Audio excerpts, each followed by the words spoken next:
안녕하세요. 시동생 시집살이로 스트레스가 이만저만이 아닌 30대 여성입니다.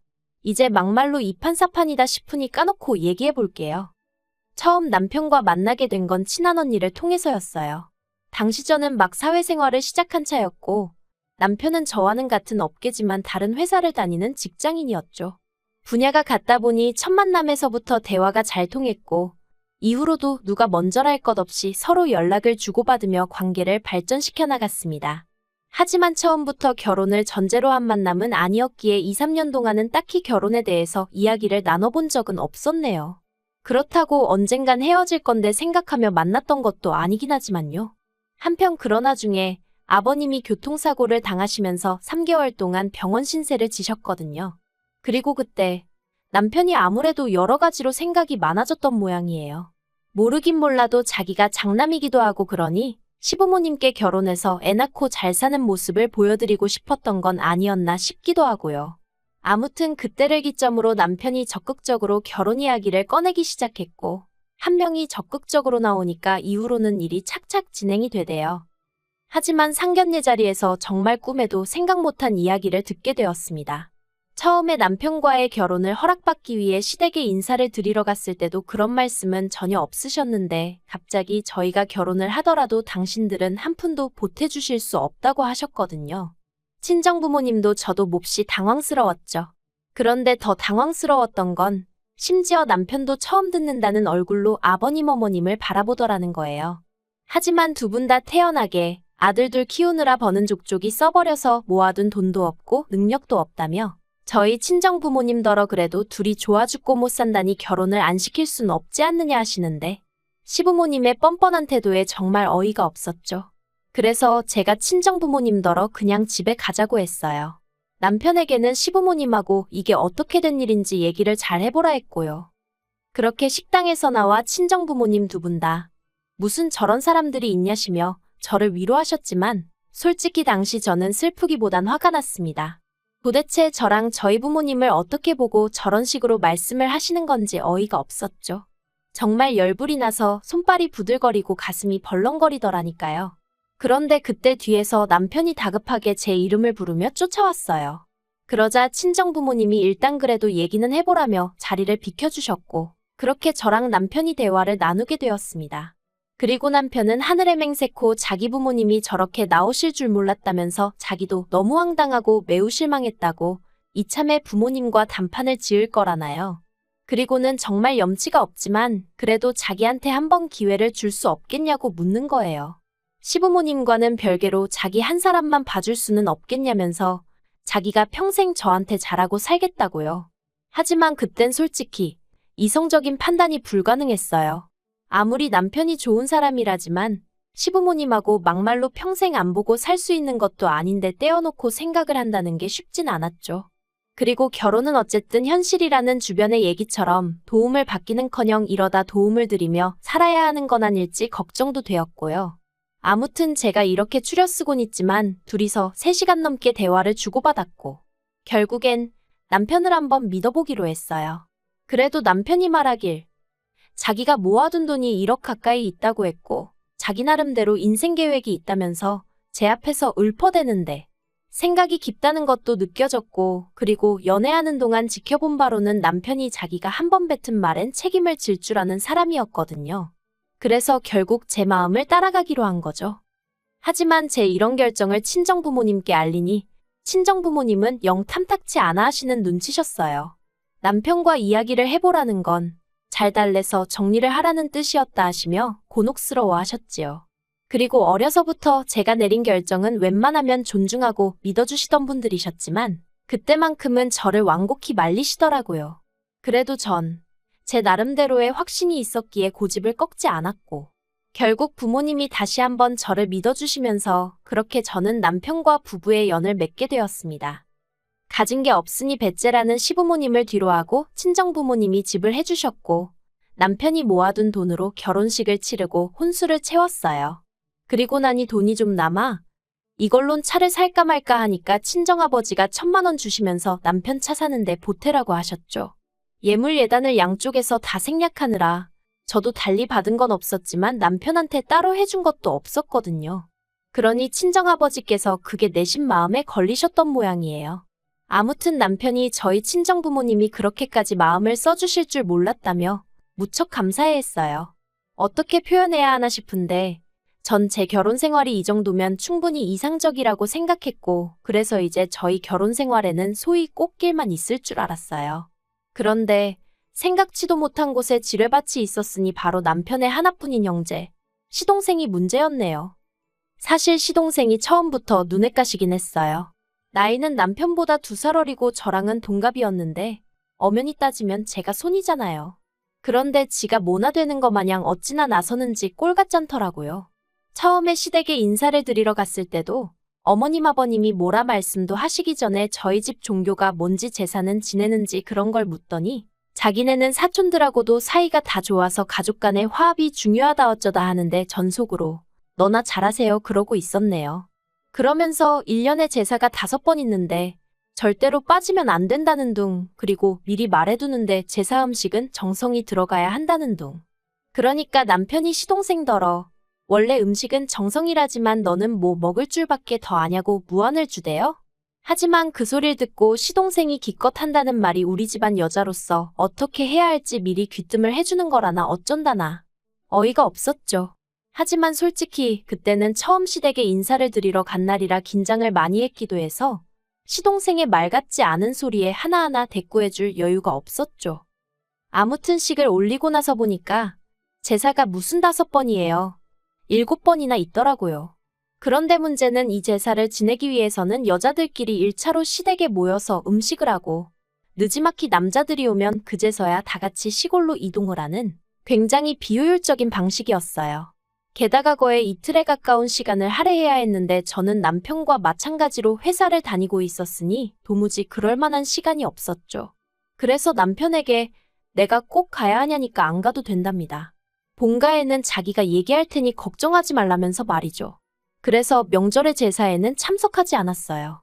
대신 어머님 계좌로 제사가 있을 때마다 30만 원씩 보내드렸습니다. 충분했을지 어땠을진 모르지만 제 나름대로 죄송한 마음을 담아 보낸 거였죠. 그리고 다행히 어머님도 그에 대해서 별 말씀 없으셨고요. 하지만 황당하게도 시동생이 또 나서더라고요.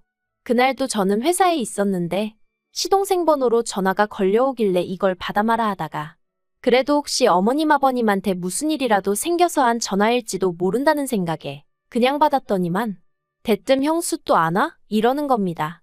어이가 없어서 형수가 아니고 형수님이라고 불러주세요 했더니 지금 그런 것 따지자고 전화한 게 아니래요. 그래놓고는 기껏 한다 소리가 홍씨 집안 맏며느리 자리에 들어와서는 매번 시어머니 혼자 음식을 하게 하냐면서 저더러 시어머니를 무시하는 거냐고 친척들 사이에서 어머님 체면이 뭐가 되겠냐입니다. 그래서 제가 그런 걸로 어머님을 무시하는 분이 계시다면 그분이 이상하신 거 아니냐고 받아쳤어요. 그랬더니 잠깐 말이 없더니 저더러 시댁 어른들 욕하는 거냐고 큰 소리를 내대요. 하지만 저도 시동생을 한두 번 겪는 것도 아니고 들은 채만 채하곤 아무튼 제가 바쁜 게 아니라 남편이 바쁘니까 못 가는 거라고 했어요.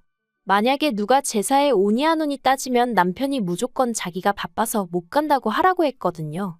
근데 제 얘기를 듣더니 시동생이 한다는 소리가 그러면 형수만 와서 음식하고 가 그러는데 어이가 없어서 그렇게 어머님이 안타까우면 기훈 씨가 도와드려요 해버렸습니다.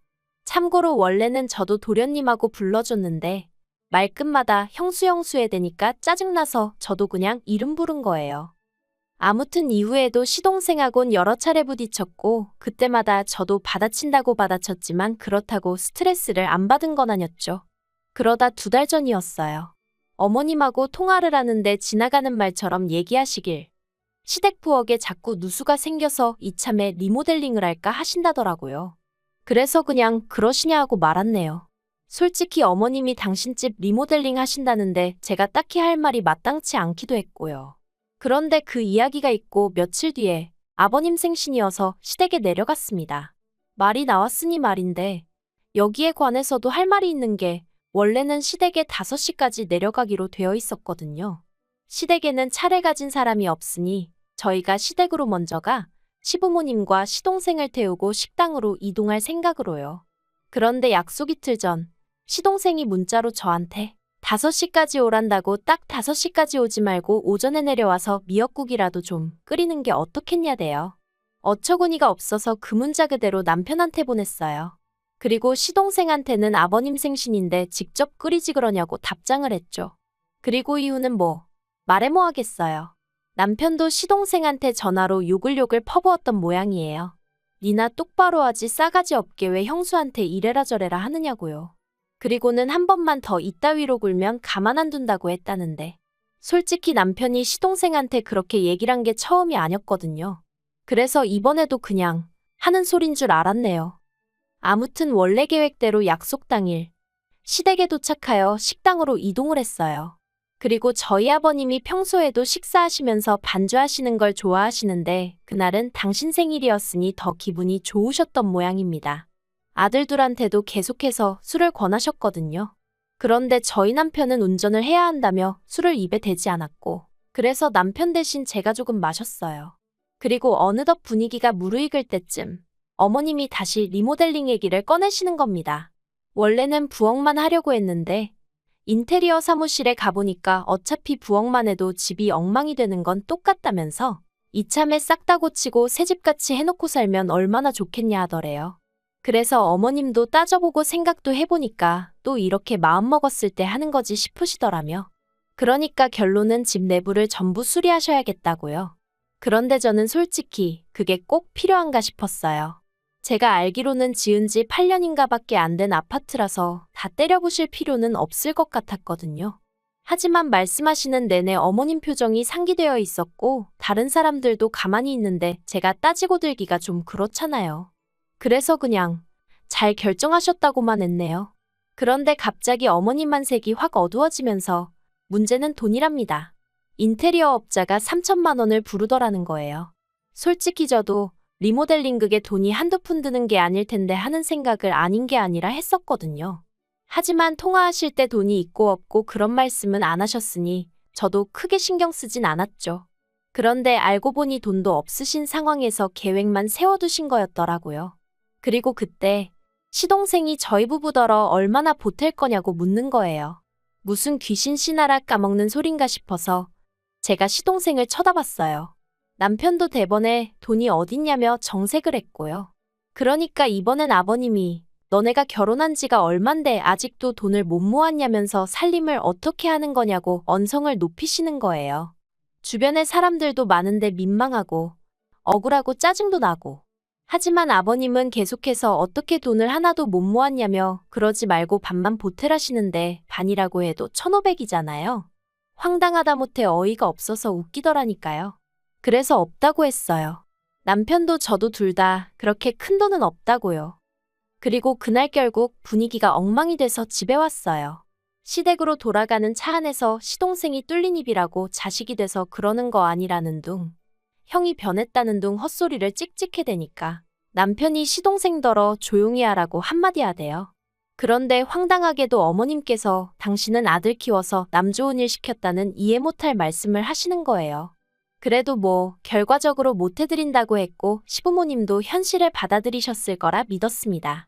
그런데 이달 초 어머님이 결국엔 리모델링을 하기로 했다면서 소식을 전해오셨어요. 그리고는 덧붙이시기를 그래도 한 3주는 걸릴 것 같으니 저희 방 2개를 치워놓으랍니다. 전 처음에 제 귀를 의심했어요. 그게 무슨 말씀이시냐니까 아니 그럼 리모델링 하는 동안 당신들이 어디가 있겠냐면서 저희 집으로 올라오실 거라는 거예요. 그래서 안 된다고 했죠. 저나 남편이나 다 출근하고 나면 빈집인데 시부모님의 시동생까지 부담스럽고 어렵다고요. 당장 방을 비우기도 어렵고 여러 가지로 어렵다 죄송하다 몇 번이나 말씀을 드렸습니다. 그랬더니 아마 어머님과 제 통화를 아버님과 시동생도 듣고 있던 모양이에요.